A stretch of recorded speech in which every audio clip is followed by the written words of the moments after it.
বলে বিদুর দাদা সমগ্র ধরনের মাঝে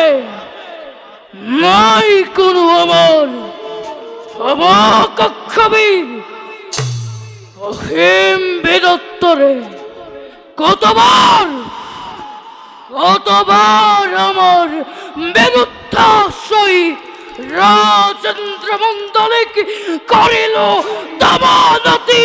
নিখঙ্ক ভাবে ওসা কথা দাদা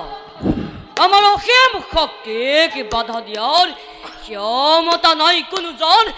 এই জগতত আমার দুরন্ত বীরত্রয় তীব্র তরঙ্গর সৃষ্টি করে আকাশে গোতা হে পৃথিবীর জীবন হত্যা অন্ধকারত নিমজ্জিত আজি কেবল আমার বাবে ভাই দাদা যদিও বা মই অধীশ্বর এই কলিঙ্গ রাজ্যর তথাপি তো মন্মুর অতিকে অস্থির হে মোর নমস্য ভদ্রে কিবা হেতু হঠাৎ এনে রূপ করিয়া ধারণ প্রকাশ করা দাদা তোমার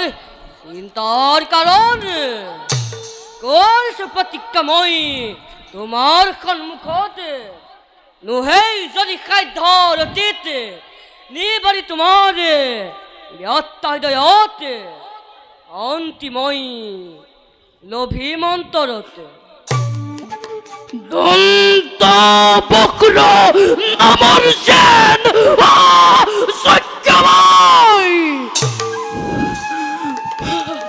লও বলি প্রতিহত শিরোপরি কৃষ্ণ কৃষ্ণর উপরাত আশ্রয় রইছ মাত্র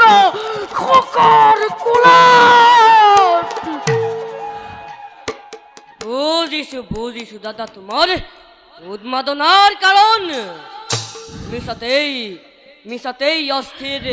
নহব দাদা খরগর রজা ইন্দত কয়ো যতে প্রতিখালি আজি তুমি এনে স্থলত কিয় কৰা চিন্তাকে রাখার কৃষ্ণর মনত পড়িলে মোর সেই গোল কৃষ্ণর নাম চলে থকা প্রতি ক্ষুধর দাবানল চলে ওঠে কৃতজ্ঞের দরে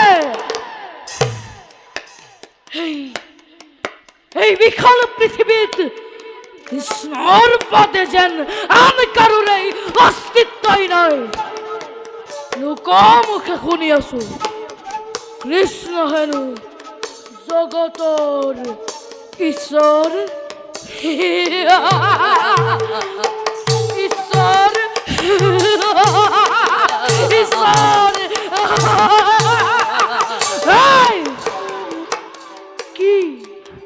কি পাৰ্থক্য আছে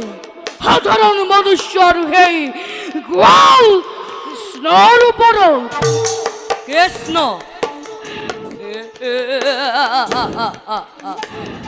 কৃষ্ণ এটা তুচ্ছ ক্ষুদ্র মানব মাথু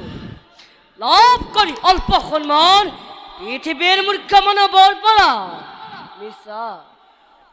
মিশা করে পেরে গর্বিত হই আর হন করে শিখি অহংকারে ও সসুরাত দাদা আজি কত কাল শরীরের তপ্ত রক্ত